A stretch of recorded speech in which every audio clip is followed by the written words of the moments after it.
Kamu baca itu, Majmu' li Ibnu Taimiyah. Ya. Jangan asal ngomong tentang keadaan masyarakat itu begini, seakan-akan menarasikan kamu itu membela orang yang menyalahkan amalia-amalia warga Indonesia pada umumnya yang melaksanakan tahlilan. Jelas-jelas siapa dulu yang menyenggol, siapa dulu yang menyalahkan. Assalamualaikum warahmatullahi wabarakatuh. Alhamdulillahirabbil alamin wa bihi nasta'in wala umuri dunya waddin. Wassalatu wassalamu ala asrafil anbiya'i wal mursalin sayyidina wa maulana Muhammadin wa ala alihi wa sahbihi ajmain, amma ba'du. Teman-teman ruang Aswaja, mudah-mudahan selalu dilindungi oleh Allah Subhanahu wa taala. Amin amin ya rabbal alamin. Ini ada salah satu channel pembela Ustadz Wahabi, namanya channel Lampu Musola. Channel ini, teman-teman, membahas tentang tahlil dengan menguraikan keadaan-keadaan masyarakat supaya tidak menyalahkan Ustadz Wahabi, tidak menyalahkan ustadz-ustadz yang selalu menyalahkan amaliyah-amaliyah daripada warga Nahdiyin.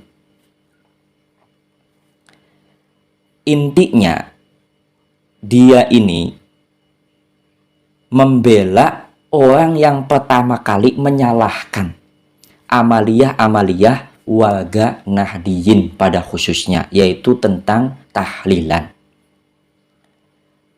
Sambil menguraikan keadaan masyarakat, terpaksalah keadaan masyarakat itu ketika menghadiri acara tahlilan itu dianggap sunnah lah.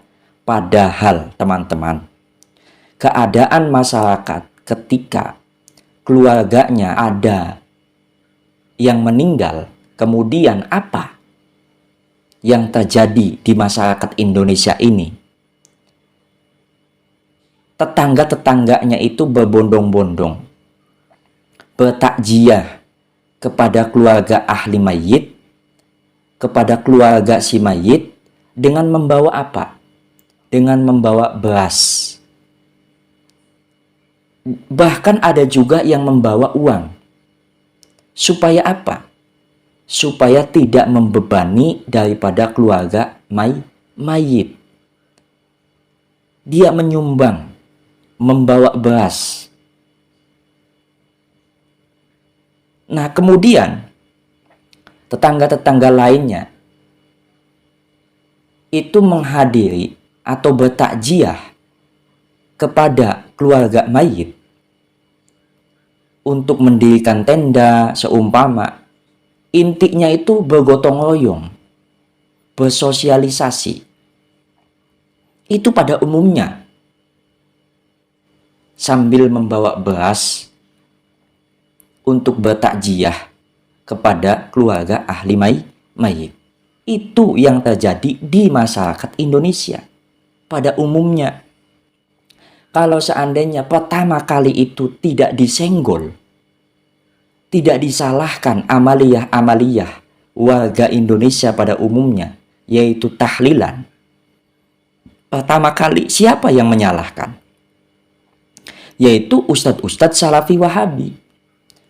Bahkan mengatakan bahwa tahlilan itu hukumnya haram, hukumnya bid'ah yang sesat. Bahkan ada juga ustadz-ustadz Salafi Wahabi mengatakan bahwa orang yang menghadiri tahlilan itu lebih parah daripada prostitusi. Ya Allah. Itu yang dikatakan. Ini kan sungguh sangat menyakitkan.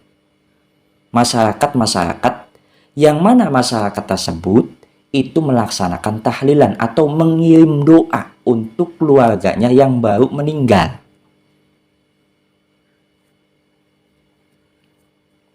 Coba kita bayangkan, teman-teman. Ketika tetangga kita ada yang meninggal dunia, kita mestilah sebagai manusia, sebagai makhluk yang bersosialisasi, itu mesti kita itu datang ke rumah keluarga yang baru meninggal dunia. Untuk apa? Untuk mendoakan. Akan tetapi yang terjadi seperti ini. Ketika seseorang itu sudah terdoktrin oleh faham-faham Salafi Wahabi, terdoktrin oleh ustadz-ustadz yang selalu menyalahkan amaliyah-amaliyah warga Indonesia yang melaksanakan tahlil pada umumnya, itu mesti dia itu ketika ada tetangganya itu meninggal dunia, itu mengumpat, tidak datang. Karena apa? Karena sudah terdoktrin bahwa tahlilan itu hukumnya haram, tahlilan itu hukumnya bid'ah. Terbesit di dalam hatinya enggan nanti itu. Padahal yang ia fahami itu gagal paham. Apa sih tahlil atau tahlilan itu? Tahlilan itu mengirim doa. Mengirim doa untuk ahli mayit. Mengirim doa untuk orang yang baru meninggal di tetangga kita. Bahkan ada juga nih ustadz-ustadz yang mengatakan bahwa tradisi 3 hari, 7 hari, 40 hari untuk mengirim doa bagi orang yang baru meninggal dunia itu adalah tradisi Hindu-Buddha. Saya akan jawab, Maroko itu tidak ada jejak Hindu-Buddha. 98% itu umat Islam. Itu di Maroko. Akan tetapi melaksanakan 3 hari, 7 hari, 40 hari untuk mendoakan bagi orang yang baru meninggal dunia. Ini disampaikan oleh Dubes Indonesia untuk Maroko, yaitu Haji Tosai Wijaya kalau nggak salah. Ya, Haji Tosai Wijaya. Ini disampaikan oleh beliau. Padahal di Maroko itu tidak ada jejak Hindu-Buddha. Akan tetapi melaksanakan, yaitu ketika ada tetangganya yang baru meninggal dunia, dia itu akan selamatan, mengirim doa untuk orang yang baru meninggal dunia, itu ada 3 hari, 7 hari, sampai 40 hari. Yang mana Salafi Wahabi Indonesia mengeklaim bahwa 3 hari, 7 hari, 40 hari itu berasal daripada Hindu. Oh tidak, ternyata di Maroko juga melakukan. 98% umat Islam.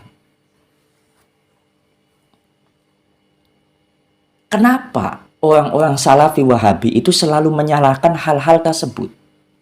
Dia itu gagal paham tentang tahlilan. Tahlilan itu adalah mengirim doa untuk orang yang baru meninggal dunia.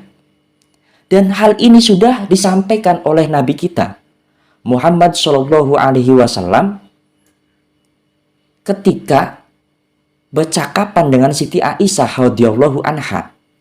Ini saya akan buktikan sebuah hadis yang diriwayatkan oleh Imam Al-Bukhari. Di sini dalam hadis ini, qalat Aisyatu wa irasah faqala Rasulullah sallallahu alaihi wasallam, daqi laukana wa anna hayyun fastaghfiru laki wa ad'u laki. Aisyah berkata, aduh kepalaku sakit.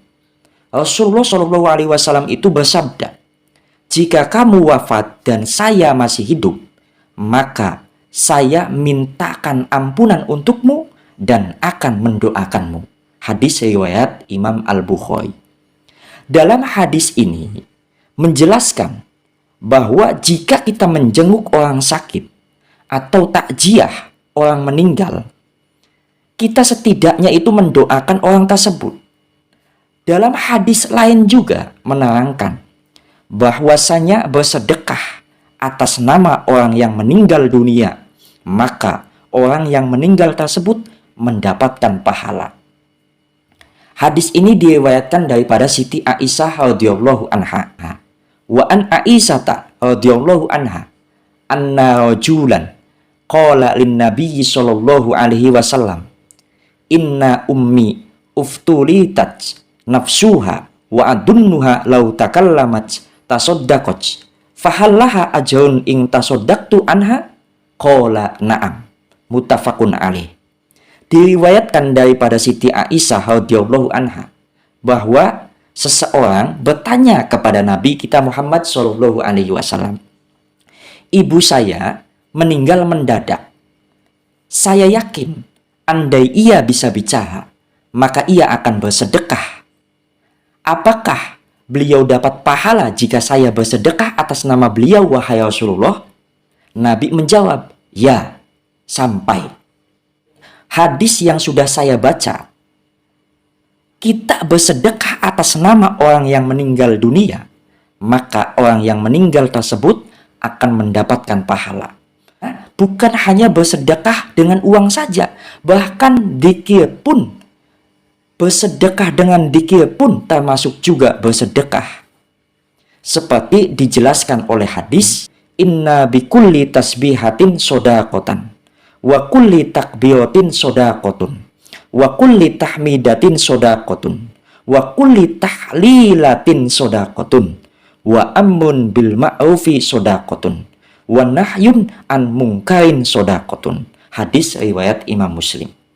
Rasulullah Shallallahu Alaihi Wasallam itu bersabda, sesungguhnya dengan setiap tasbih adalah sedekah, setiap takbir adalah sedekah, setiap tahlil adalah sedekah, setiap amar ma'ruf adalah sedekah, setiap nahi mungkar adalah sedekah.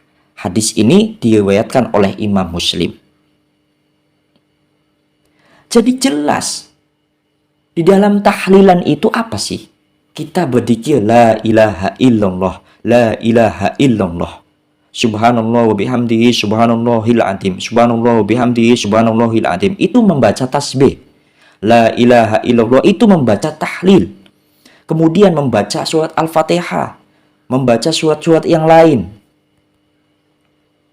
Coba, itu disedekahkan untuk si mayit yang baru meninggal. Itu sampai. Bahkan pandangan ulama Wahabi itu tersendiri terhadap dalil Imam Ibnu Taimiyah juga memberikan sebuah pandangan tentang bacaan keluarga mayit atau membaca Al-Quran itu sampai untuk mayit. Di sini di dalam kitab Majmu' al-Fatawa li Ibni Taimiyah jilid 24 halaman 165. Ini dikatakan an qiraati ahlil mayyiti tasilu ilaih wa tasbihu wa su'ila wa tahmidu wa tahlilu wa takbiru ida ahdahu ilal mayyit yasilu ilaihi sawabuha amla fa'ajaba. Maka Imam Ibnu Taimiyah menjawab, yasilu ilal mayyiti qiraatu ahlihi wa tasbihuhum wa takbiruhum wa sa'iru dzikrihim lillahi ta'ala ida ahdauhu ilal mayyiti wa shola ilaihi wallahu a'lam. Ini dikatakan Imam Ibnu Taimiyah. Ibnu Taimiyah itu ditanya mengenai bacaan keluarga mayit yang terdiri daripada tasbih, tahmid, tahlil, takbir. Apabila mereka menghadiahkan kepada mayit, apakah pahalanya bisa sampai atau tidak? Ibnu Taimiyah menjawab, bacaan keluarga mayit atau tetangga-tetangganya itu sampai atau bisa sampai, baik itu tasbih, baik itu bacaan takbir, dan semua zikirnya, karena Allah Ta'ala apabila mereka menghadiahkan kepada mayit, maka akan sampai kepadanya. Ini Majmu' al-Fatawa, jilid ke-24, halaman 165.